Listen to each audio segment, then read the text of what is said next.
留步吧。你怎么说呀，也是律协的秘书长，让别人看见多不合适啊。我送我的老师出来，那不是天经地义的事。当然，很快您可能也就是我的领导。哎呀，这几年律协呀不容易啊。我本来希望过来啊，替你们正一正风气。不过，乔耀庭这件事儿呢，你们反应得很及时，处理的也非常果断。应该不用我这个老头子来多管闲事了吧？啊，瞧您这话说的，有老师亲自坐镇，我们出去说话都硬气。那老师您慢走，会吧。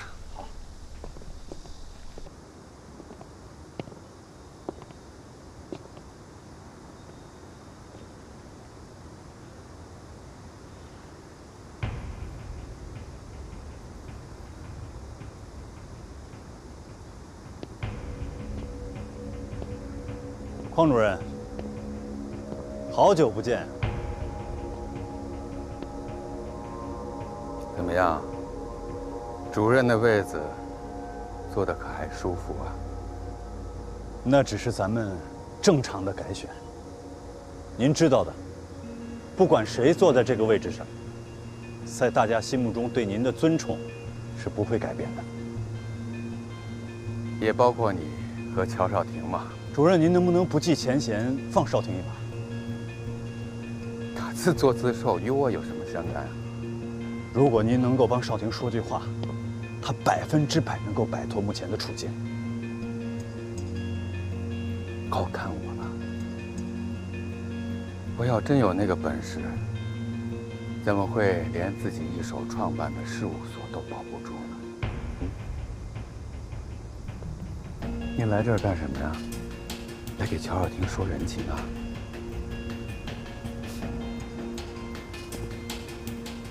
之前是有这个打算，但是现在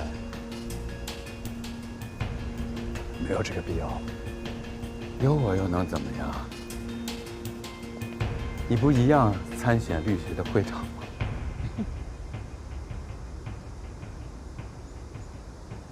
可以试一试，试一试也无妨啊。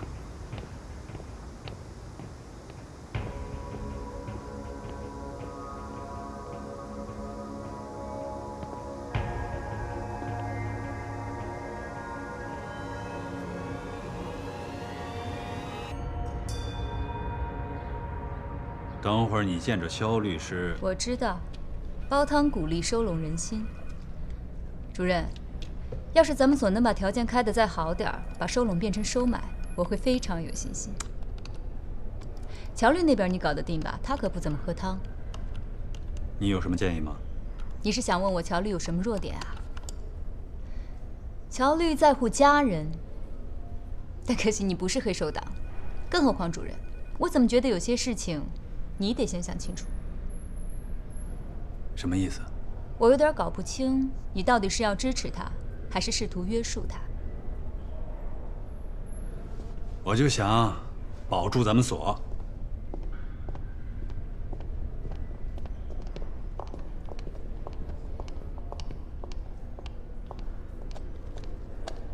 小黑，你们怎么跑桥头去了？这不等等我？哦，我刚刚没听见。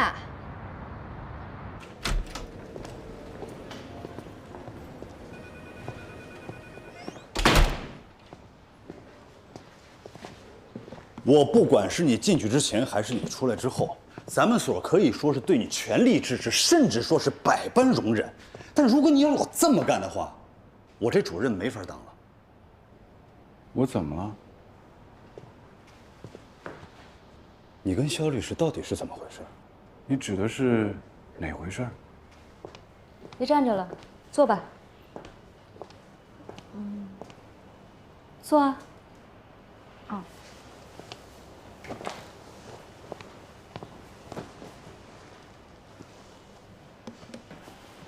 雪少，你想成为一个什么样的律师啊？我现在还没资格想这个吧，还是看看有能力成为什么样的律师吧。原来你跟我说的时候，我还觉得还挺好。我觉得就是你没事发给肖律师一些案子，然后你自己当个甩手掌柜的。可现在倒好，他一遇上你的事儿，人就不见了；一遇到所里的事儿，要不然这庭外突然和解，要不然就是常年客户莫名其妙的解约。你敢说这事跟你一点关系没有？常年客户，你说的是收购公司吗？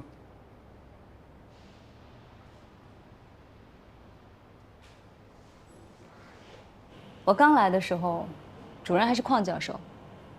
我跟着乔律师实习，我和他一起满京港跑，调查、举证、会见、开庭。那会儿复印既不方便，价格又贵。我曾经趴在法院的窗台上抄卷，抄了整整1天。晚上家里停电，为了准备第2天上午开庭，我在路灯底下写了半宿的代理词。我那会儿非常崇拜乔律师，我觉得他不仅是个律师，而且是个好律师。我明白您说的。一晃好多年过去了，邝教授离开了德智，张震做了主任。德智所也从一开始的路边小门脸儿，变成了拥有半层楼的知名大所。你知道乔律师有什么变化吗？他一点没变。我今天在律协见着邝北平了，你说的没错，他不会放过你，也不会放过咱们所。我现在就是要想办法保住咱们所，让这所有人能够全身而退。你笑什么？有这么可笑吗？如果你坐在我的位置上，你还能笑得出来吗？没什么，我就是在想，咱不继续聊收购公司的事儿了。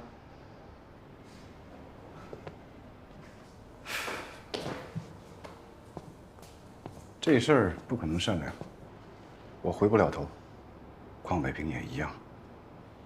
反正都是要连人带所一块儿折进去。这所本来就是人邝北平的，大不了还给他呗，这是咱们的抱怨。你跟宏图把我跟肖律师找过来谈话，宏图肯定想不到，咱们俩聊的是这些。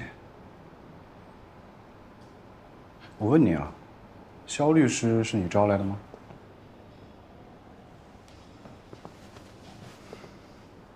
他自己投的简历，怎么了？座被调了吗？自从咱们把邝北平赶走之后，咱们所里招任何一个人都会做详尽的背调的。当时你出事了，好像真没来得及。他有问题吗？我就想搞清楚，到底是你聪明呢，还是我运气好？在正好我需要的时候，就出现了一个这样的好搭档。还有邝北平那边，只要王伯雷小坤的案子继续查下去，我相信就会找到突破口。现在我也掌握了一些证据在手上。那你需要咱们所为你做点什么？离远点，别溅一身血。会议室。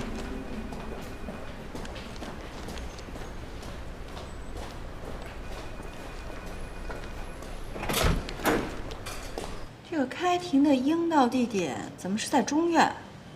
涉死刑的案件不是一审就在中院吗？判决，对啊，一审是中院判的，可是这个戳是高院的，传票是不是写错了？一共9名被告人，这案子是公审，可以旁听。有些被告人没准儿还委托了2律师，高院的访问呢现在还没见完，估计是借中院的大法庭来用。可我还是觉得王明那起没被认定的立功表现，应当作为一个辩护论点。OK。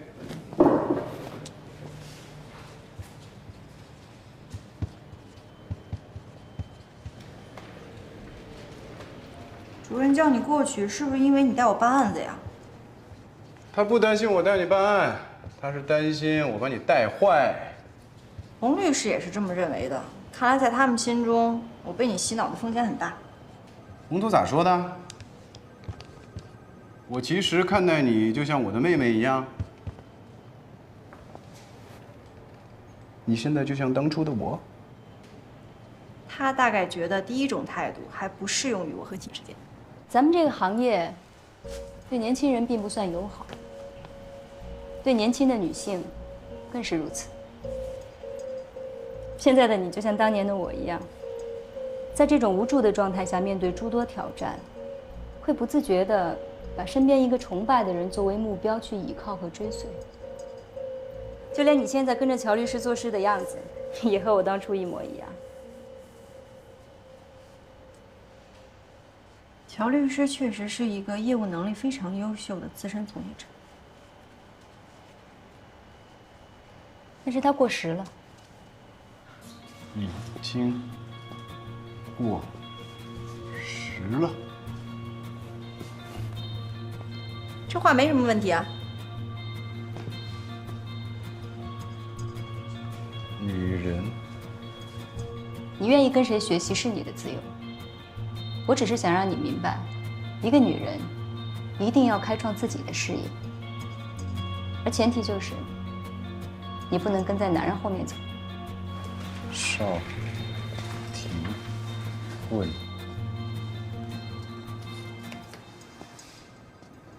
他用的是男人，不要跟在男人后边。不过他这个倒是没猜对，因为最近你都是跟在我后边。你别跟我说，马上就要开庭了，你只有这一个辩护论点。那你的鸡汤还熬得不如宏图呢。当然，除了动之以情以外，还得晓之以理啦。根据这个毒品检验报告呢，可以得出王明贩卖的毒品主要成分有2种：氯胺酮和甲基安非他明。K 粉和冰毒。OK。K 粉、冰毒。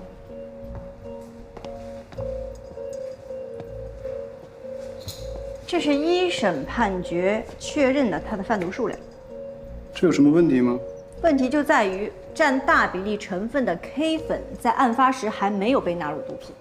如果我们要重新申请鉴定，需要检验出40克摇头丸里冰毒所占的比例。常规情况下，摇头丸里冰毒的占比就是5%。假设这40克摇头丸是超级良心货，冰毒所占比例是50%，也就是20克。根据最高院的司法解释呢，这个数量的起刑点都没有那么高，所以肯定不至于要判14年。所以，你这个方案不一定行得通。做个最简单的假设，如果合议庭不接受重新鉴定的申请，你还有什么其他的陈词吗？乔律师有什么需要提示的吗？提示？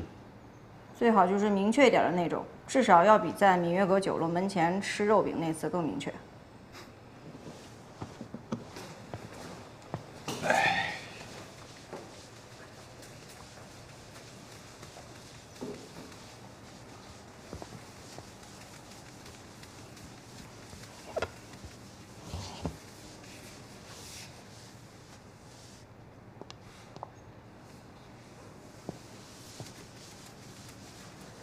不需要提示，咱们是合作伙伴，我可以直接跟你说。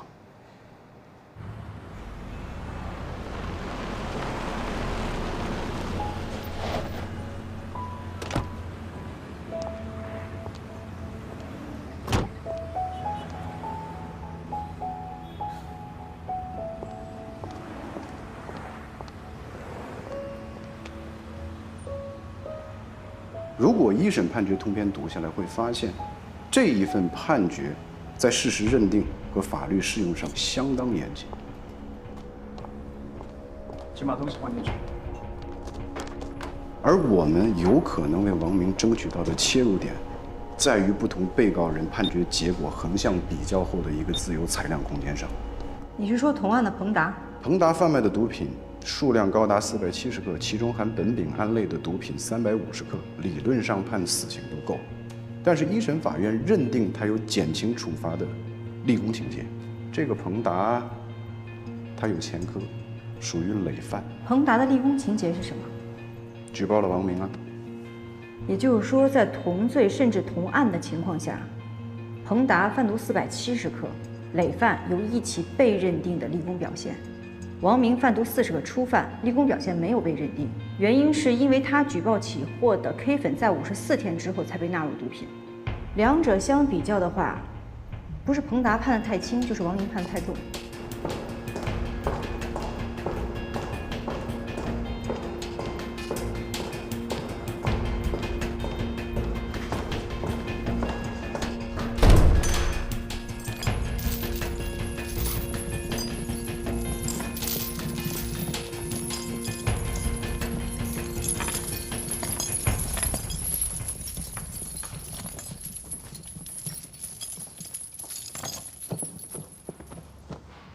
京港市高级人民法院审理李可等9人贩卖毒品案2审，现在开庭。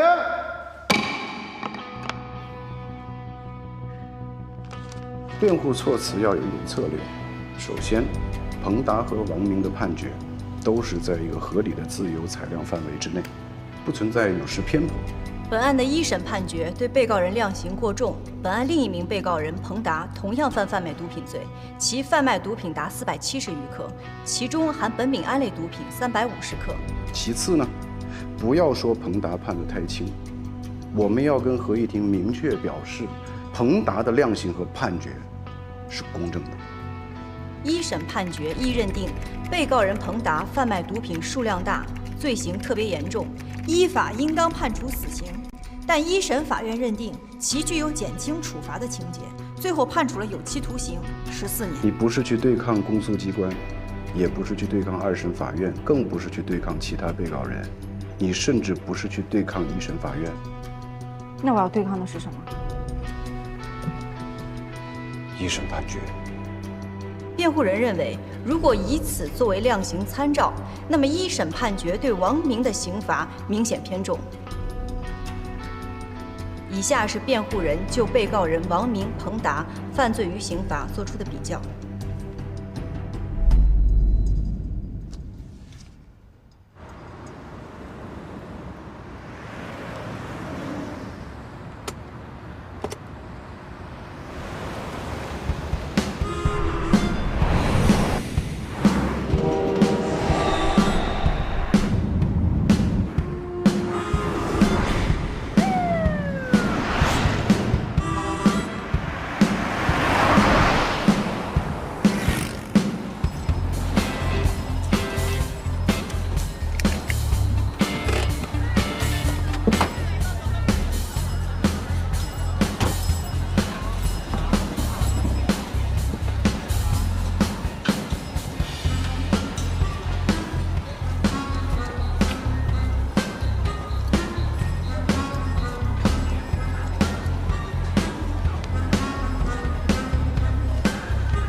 这都欠2个月了，啊！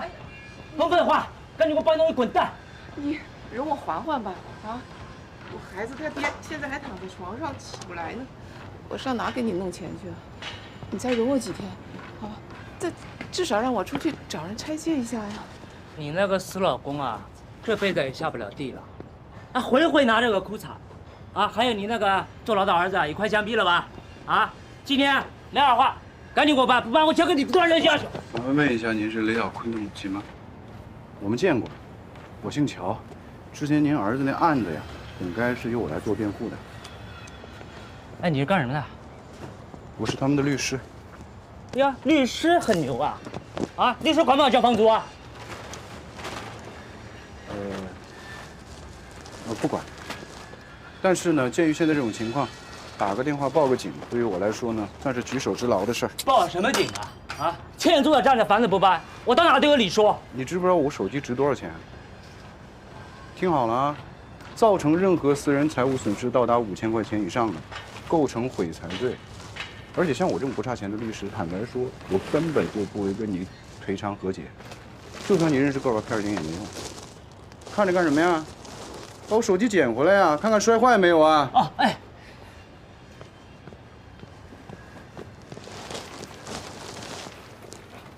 是这样的，关于您儿子那案子的死刑复核，我想向您提个请求。法院都判了，杀人是要偿命的。况且我们家也实在没有钱请律师了。是这个我理解。这次我跟他的代理呢不收费的。您方便进去说吗？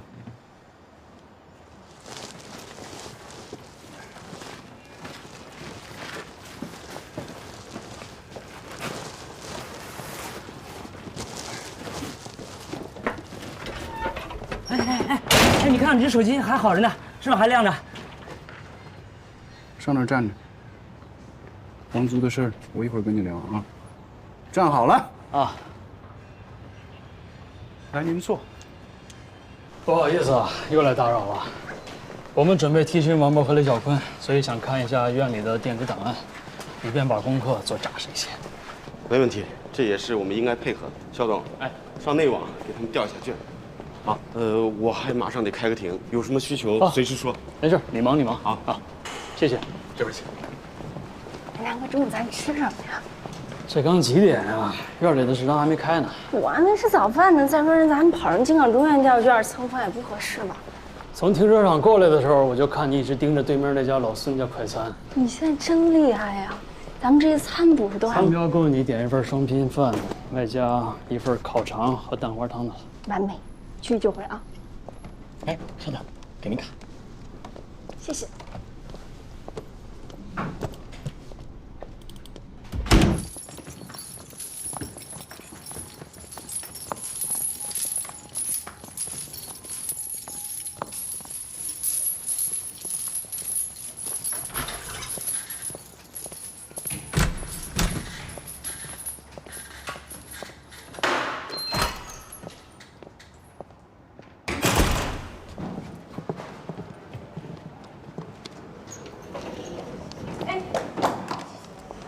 不好意思啊。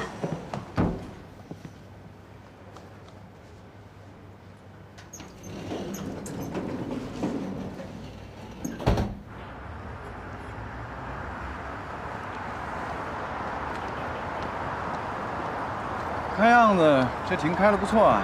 反正该说的我都说了，跟公诉人还过了2个回合，主要是没被认定的立功行为那部分，对结果大概也没什么影响。一开始我真的是非常紧张，这么大的案子，自己一个人上刑庭。不过后来我也就慢慢的冷静下来。你的自控力很好，有点异于常人。等宣判吧，看看你的努力能不能有成果。嗯。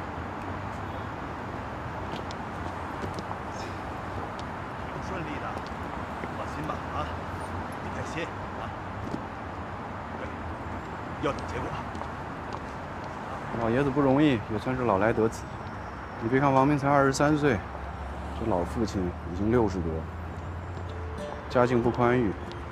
王明找了个女朋友，想要早点结婚办婚礼，就跑去卖摇头丸，人财两空不说，还害得这老父亲从深圳到京港往返奔波。乔律师也会同情案件的当事人和当事人家属吗？人活着吧，各有各的艰难。某种意义上，我们不比他更幸运，他也不比我们更不幸。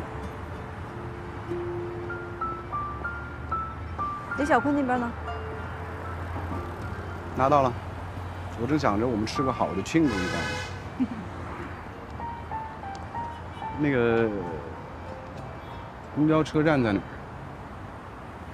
你的车呢？这属于我不幸的那一部分。那边。你把车押给雷小坤家属的房东了？那不然呢？那房东要把他们轰出去，我也不能在旁边看着呀。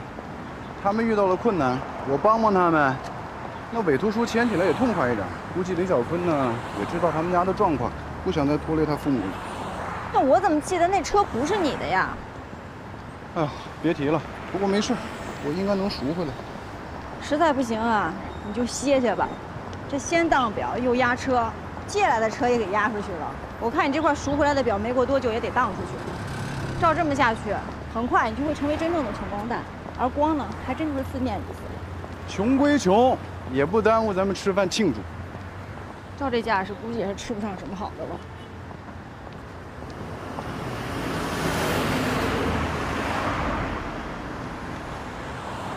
乔律师，院里的法官除了开庭的时候穿法官袍以外，平时都是短袖制服吧？法院更换春夏和秋冬制服呢，基本上都是由地区中院和省高院统一通知。院里有中央空调，所以现在还穿着春夏制服。那北方的法官现在穿长袖制服吗？应该是吧？怎么了？哦，没什么，看见漂亮姑娘。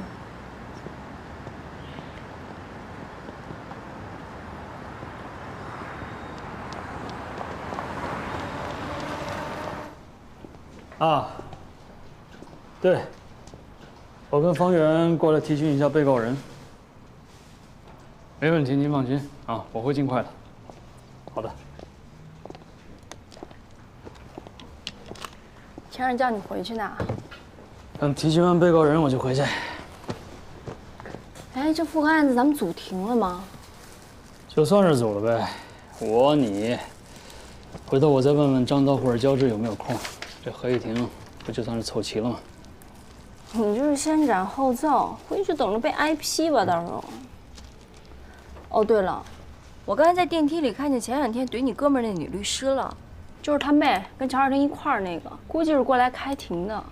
我去买饭的时候还看到乔尔廷在院门口等他呢。看来他俩现在是合伙作案，就地分赃了。老律师给年轻律师发案子做。不挺常见的吗？一个被暂停执业的老律师。那你的意思，就是乔尔廷如果对这个案子不放手的话，顶在前面的很有可能就是萧闯的妹妹。哎，你怎么先吃上了？你不是说不饿吗？我这都饿死了。好吃吧？这家特好吃。今天呢，我3个辩护观点都说了，只是我有点没太明白，为什么我重新申请鉴定这个方案，你认为一定行不通呢？对涉毒案件的认定啊，在司法实践中，数量最大说和质量最高说是一贯原则。你在庭上提这司法解释，很难作为你申请重新鉴定的依据，明白吗？我能理解毒品都是有纯度的，尤其是化学毒品，有 A 级品，还有 AA 加。但是像摇头丸这种以 K 粉作为原料且占绝大比例的，这是标准，法律就是标准。你能跟我解释一下，一个活了17年、364天、23小时59分59秒的人，过1秒会发生什么大的变化吗？前者就是未成年人啊。我们生活当中就是无数的这样的标准组成的。我们可以去跟合议厅谈一个标准是否合理，也可以尝试去探讨在同一标准下是否公平。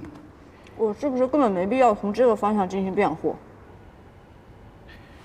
每一个律师办案呢，都有不同的方式和风格。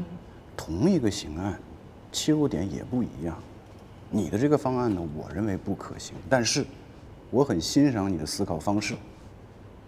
不管是做律师，还是做其他的任何事情，甚至哪怕是说你不做任何事，只在生活里独立思考，都是一个非常好的习惯。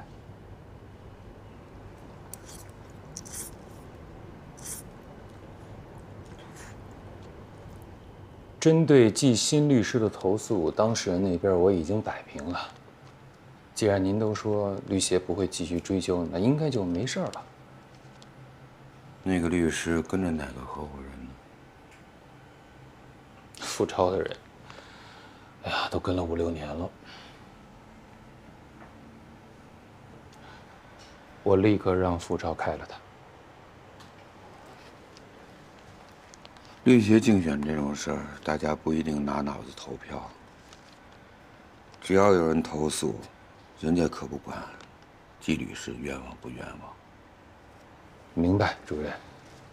不过这事儿我这么看啊，这次律协竞选，张正可谓毫无胜算。乔婷现在本儿都被扣了，想转锁根本就不可能。张正啊，现在肯定是在头疼，怎么才能甩掉乔少廷这个包袱呢？我觉得德日所没有想甩掉乔少廷，还给他配了一个能出庭的律师。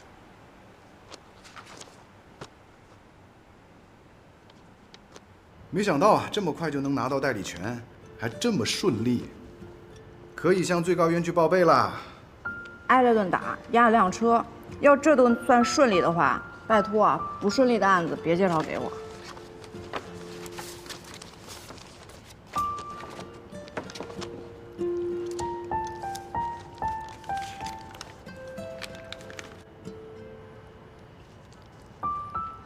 哼哼，看来你现在连3万块的挂靠费都掏不起啦。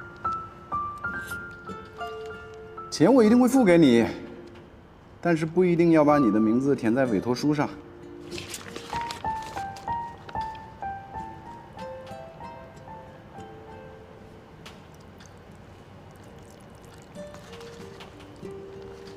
小律师，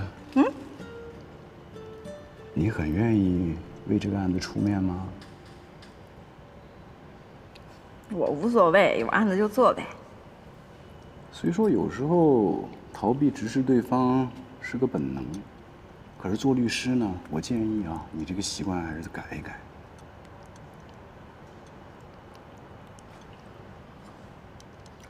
我无所谓，我有案子就做，这样行不行？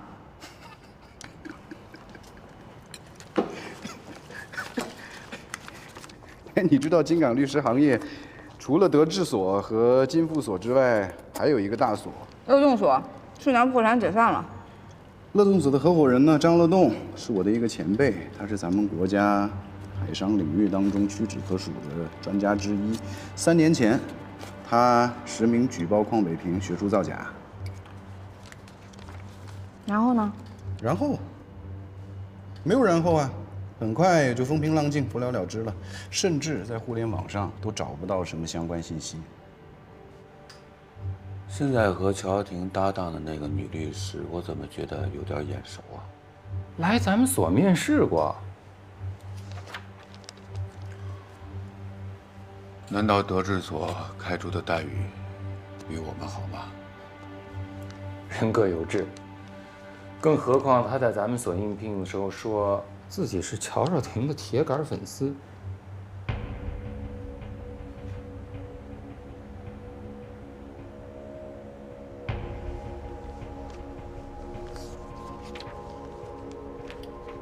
因为有了他，乔少廷就可以视投诉无误了。德智所这不是在钻规则的空子吗？那主任，您要是觉得有必要，要不我再去找他谈谈，看他能不能再回咱们所。不必。总不能说德士所只要给乔耀庭招一个有本能干活的，我们就去挖一个吧。是。就在去年，乐动所呢代理了一起国际贸易纠纷，跟单信用证里的保对条款把他们搞死了。张乐栋认为是遇到了信用证诈骗，我跟张正呢找了一些国外的朋友，四处打听了一下，最后发现是供应商下的套，而那个供应商的法务叫詹英，就是邝北平07届的硕士。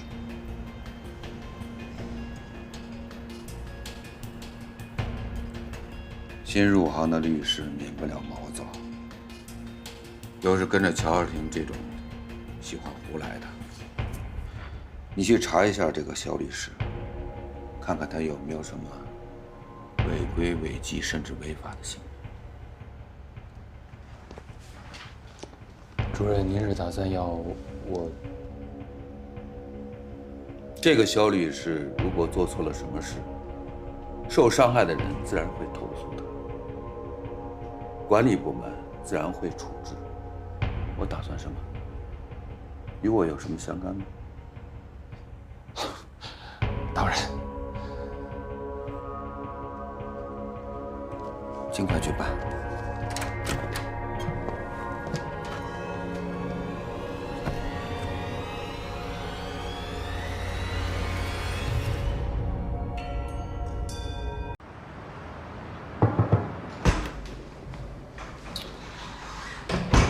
别疑神疑鬼的，没人。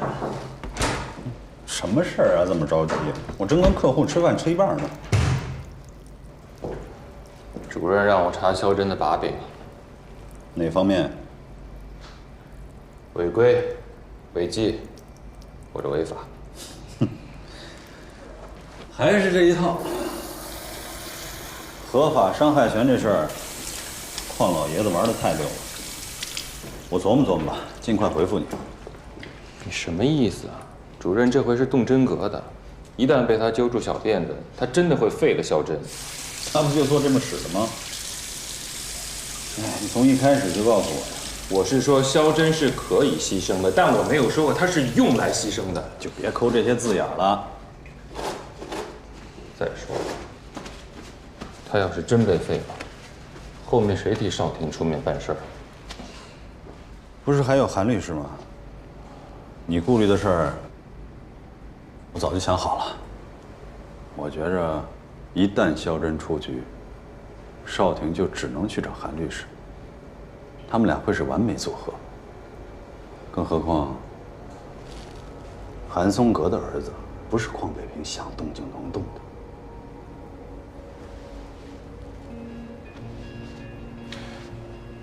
那要是真这样的话，肖真不就……当然了，少廷和韩冰联手，会彻底让老家伙把矛头指向德之所。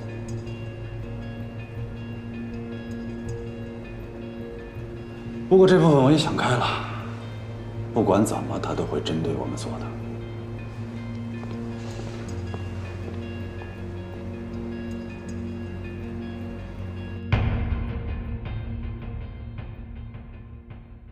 我爸跟吴老太太商量好了，要把这房子呢留给小东。虽说我们家一直都是我跟志华在照顾两位老人，可是小东他的经济条件不好，而且一直都跟两位老人住。您说说看，这房子要是没了，得露宿街头了。我爸死了。你好。当时啊，也有提议说把这房子呢给老太太她的大女儿，可她有房子呀，她偏要说这是学区房，她孩子在这上学。你说上就上吧。那你得用房子来换吧，而且我们这房子面积大，你说这差价是不是得折现弥补给小东了？哎，这边，这老头老太太呀，都商量的好好的，还把我们都特地叫到一起，当着面立的遗嘱。那会儿我们谁也没想到，才过了1个多礼拜，人就走了。接下来呢，大家就忙忙叨叨的料理后事。我们以为等这事儿过了，小东自然就留下来住了呗，到时候我们再带他去过个户啥的。可是没成想，那姓李的俩孩子住下他就不走了，他还单拿出一份遗嘱，反倒说我们那份是假的。哥，咱爸死了。哎，乔律师，你可不要越过那根黄线啊！姓李那俩啊，说那一半是他们的，不让我们过去。您是我们这头的，那就别往那条走了。咱们进屋。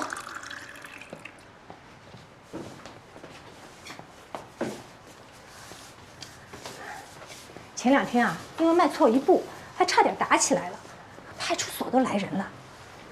啊，肖律师，您喝水。好嘞，谢谢。啊，乔律师，我大概听明白了，你们几位的父亲庞国老先生呢，在50多岁的时候，也就是你们的母亲过世之后，和吴秀芝结婚。吴秀芝呢有2个孩子，大女儿李琦和小儿子李贺。2位老人呢婚后情感稳定，临终前写下遗嘱，准备把他们共同财产的这套房子留给庞志东。对对。 2位老人先后故去，李琦姐弟呢就起诉你们，要求析产，并且拿出另一份号称是2位老人订立的遗嘱作为证据，是这个意思吗？哦，我父亲在美院干了大半辈子的行政工作，他虽然不是专业学美术的，但是他老喜欢随身揣个本儿。那走到哪儿，如果看到什么事情他觉得好玩的呢，就随手描2笔。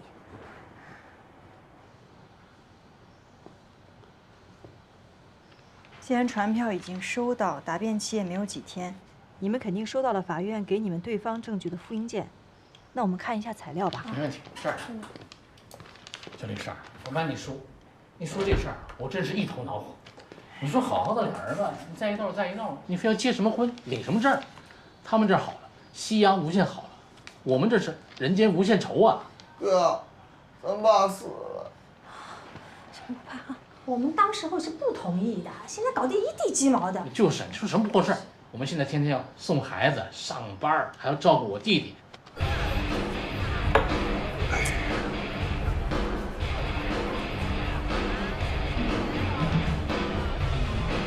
你这查什么呢？查相关人员的企业背景。整理材料就不能回所里吗？有一天我加班，主任路过，特意的上来跟我说，太晚就别干了，打印机也得歇歇。那至少我们可以找一个亮堂、清静点的地方啊。那你说哪儿啊？你家、我家还是哪儿？好了，行了，你不用说了，我现在觉得这地儿挺好的。对呀，这不是你选的地儿吗？我就是不想在1天之内见到2次韩律师。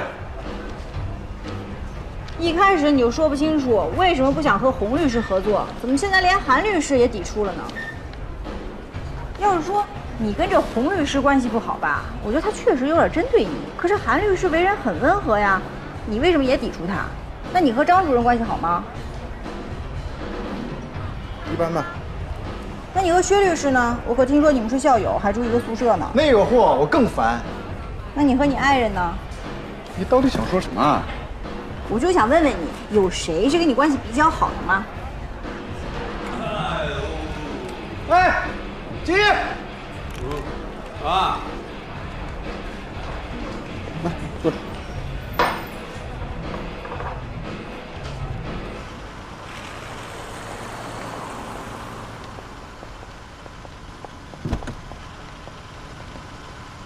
你们随便点啊。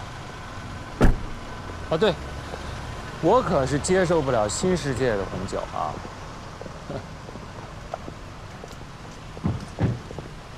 哎，肖律师，这么有空？我刚到永清这边的一家红酒花园，一起出来坐坐。你知道我不会去的，这种多余的客套以后就免了吧。谁说的？我可是真心邀请你啊。真心的话，折现啊。王博、雷小坤的代理权我们拿到了，最高院的人应该来京港。可京港是有最高院的巡回法庭的，你见到的不一定是。巡回法庭哪来的刑庭啊？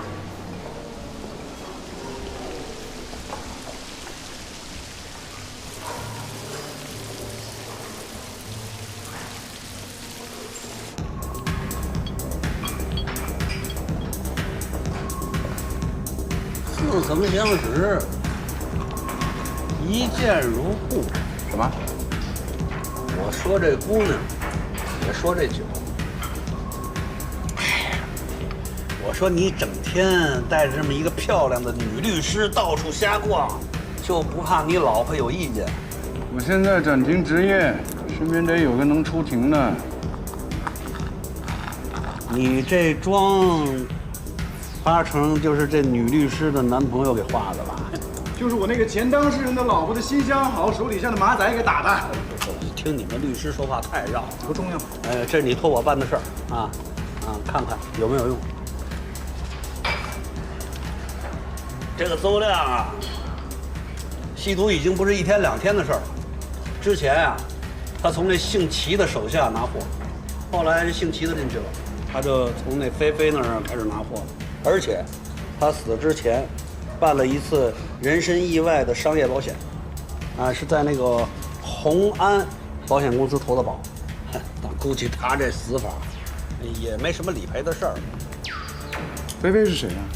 周飞啊，本地人，婚外城的，具体哪片儿我不太清楚。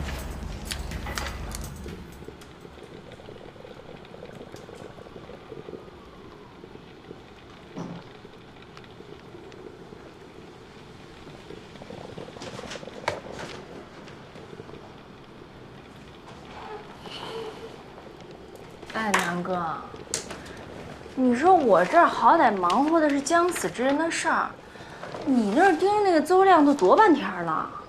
这个死去的邹亮啊，总是让人觉得有点儿……我看你这是当侦查员时间太久的 PTSD， 你知道吗？哎，怎么了？这是不是超参标了呀？这是自费项目。你说你除了吃，海港支队赵新成说，邹亮为乔尔廷准备的被害人一家财务明细是伪造的。对，包括朱红，还有他老婆严秋，还有他父母，还有他老丈人。那我就不明白了，你说这个东西给到乔尔廷，乔尔廷出庭辩护的时候作为证据使用，中院是会核实的呀。也就是说，如果真的是乔尔廷让邹亮去制造这份伪证的话，除非这个邹亮能篡改银行信息库的记录，否则毫无意义。随便一核实，西洋镜就被揭穿了。看来邹亮的经济状况是真的很不好，也难怪他会找我借钱。那吸毒的有几个经济状况好的？而且他之前，他们这个京港银行内部还做过一次审计，好像还真查出了点事儿。当然这些我也都是从京港银行一个法务那儿听来的，没什么真凭实据。不过就冲他能跟你打电话见面这事儿，这也不太像是真的有事儿哈。那这法务参与了吗？内部审计，他肯定找外边人。京港银行外聘的律所有好几家，包括金富所。查查是谁。不管乔尔廷原本打算拿这份财务单据做什么，除了告知法庭说你看我伪造的单据真不真之外，毫无意义。你说这石家律师不会算账也就罢了，逻辑性也这么差。说到点子上了，所以我觉得这份伪造的银行单据啊，与其说是针对案子的，不如说是针对乔小婷本人。不管真的假的，或者有什么用意，乔尔廷根本就没机会拿到这个东西。你刚才说他们还查了哪些人？朱红和他所有的近亲属。歇会儿啊！要不要点点吃的呀？可劲儿点啊！今天我买单。顾客这么多，全是猪头不干活，哪有时间吃饭啊？我这个也是正事儿，我托我一个哥们儿帮我打听点消息。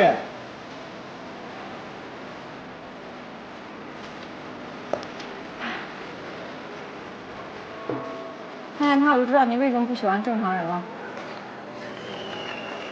哎，你看看他啊，有没有觉得他像某个日本漫画里的人啊？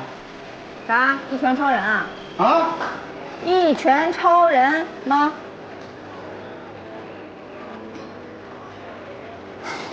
我大概真的是老了啊。这齐老师是做什么的呀？我之前帮过他一点小忙，他这个人呢重情义，包括今天那个抵掉那富康车就是他的，他认识我真的是倒了大霉了。关系确实不错。车的事你跟他说了吗？真不能说，这要说了关系就该不好了。我就让他帮我收集一些有关于邹亮的消息，就是那个我遇害的同学。跟你做同学真的不是什么好事儿。说起邹亮，他大概是我这些年最瞧不起的人。但是现在想想，我有什么资格瞧不起人家？为什么这么说呀？因为我远没有他想象的那么好。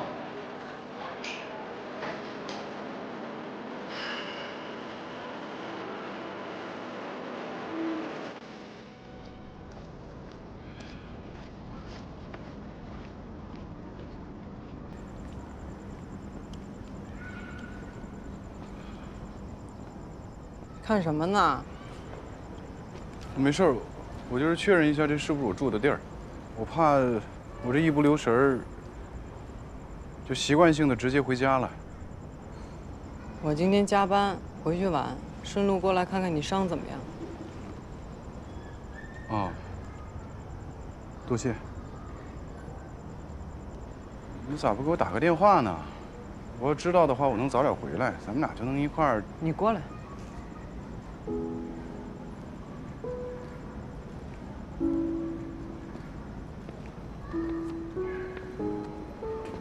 闭眼，闭眼。过来。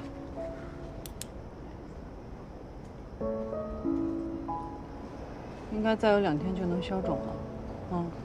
片子我看过了，没有骨折或者骨裂，这些软组织挫伤就得靠时间养着。晚上要觉得疼呢，就抹点这个药。你给我抹点。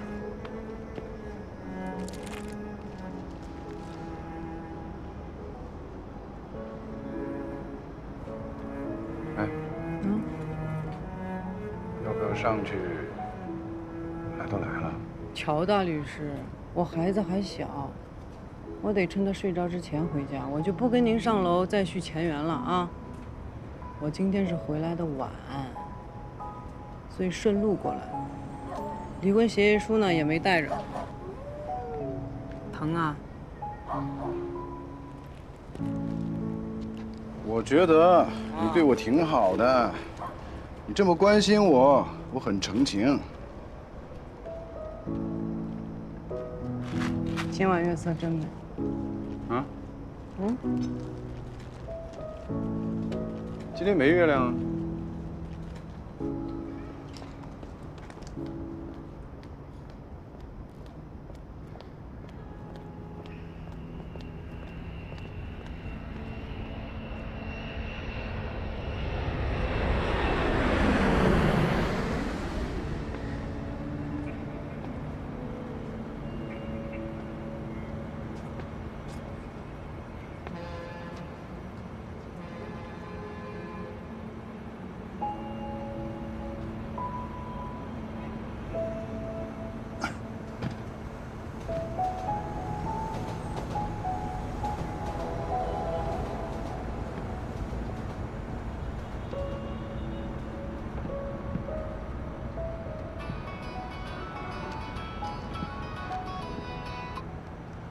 哎，看你这么早回去，我还以为你睡了呢。没呢，我找月亮呢。啊？什么？哦，没事儿，你说吧。啊，我问了那个法务，他说他们银行参加内部审计的常年法律顾问是金富律师事务所，开会时到场的是一个很有名的专家，叫邝北平。我知道了，辛苦。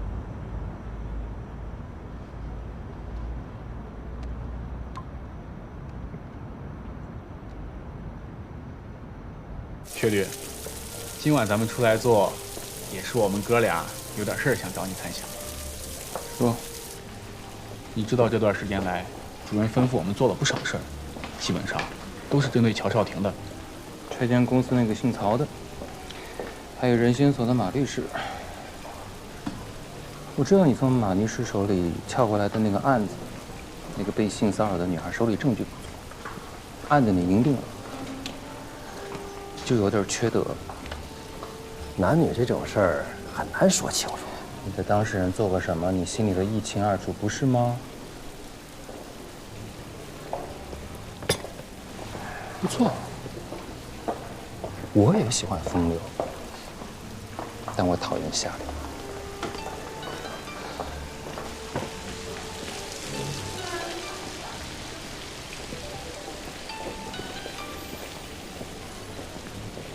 少婷，你怎么今晚有空给我打电话？你方便说话吗？有个事儿，我可能要找你帮个忙。难得你跟我开次口，说吧，只要我能做到。哎，你现在人在哪儿呢？没事的话出来坐坐。永庆路这边有一个特别好的红酒花园，我刚到。哎，这档次……我跟你说正事儿呢。家伙呀，你能不能活得轻松点？哦，对了，我先问你个事儿。什么事儿？在你那儿能看见月亮吗？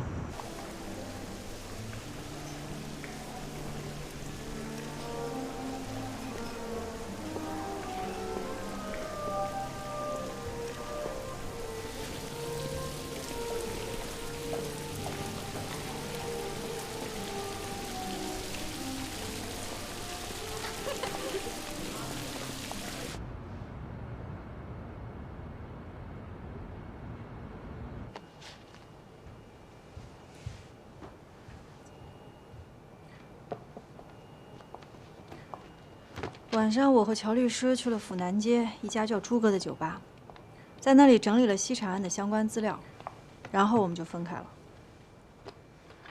那就是说，雷小坤的死刑复核代理权他也拿到了。是，但他现在不能把自己的名字写在上面。乔律师似乎向我暗示我，你觉得他会把这么重要的死刑复核交给你？我不知道，现在他还没有把我的名字写在上面。案件的具体情况也没有告诉我。肖律师，不要以为跟乔律犯了2个案子就是他的心腹之人了。乔律是老江湖，他一时不变，只是利用你。我知道，只有洪律师真心为我好。你可以走了，明天有什么情况继续向我汇报。洪律师再见。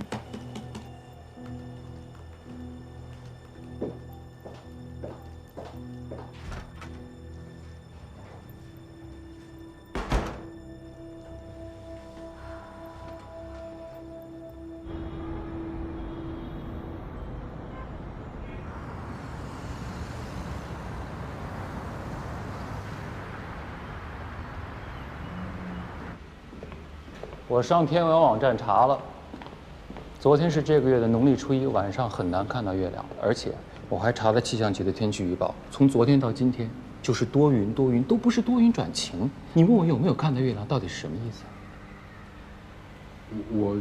我就是随口一问。不，今天主要来找你是为了让你帮我一块儿去查一查。不可能，我跟你一个宿舍那么些年，我太了解你了，乔少廷，你绝不可能是随口一问。你到底什么意思，少廷？我真的就是随口一问。不对，不，我昨天在我们家天台上没看见月亮，我就觉得很奇怪，我就打电话问你一下呀。您说，有病啊！哎呀，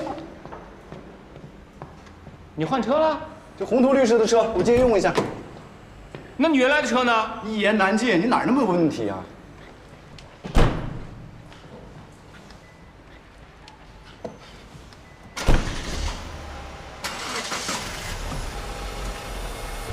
走啊！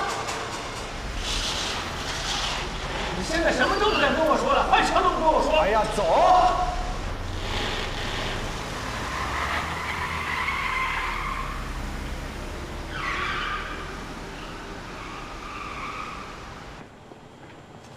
哎，昨天晚上的夜宵是你花钱买的呀？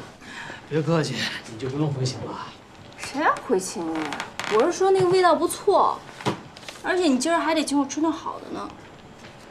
也是发现了什么可以邀功的干货了？你昨儿不是跟我说咱们无权进入公安内网吗？别跟我说你黑进去了，还没做到那份儿上。不过我有权进入咱们法院内网呀。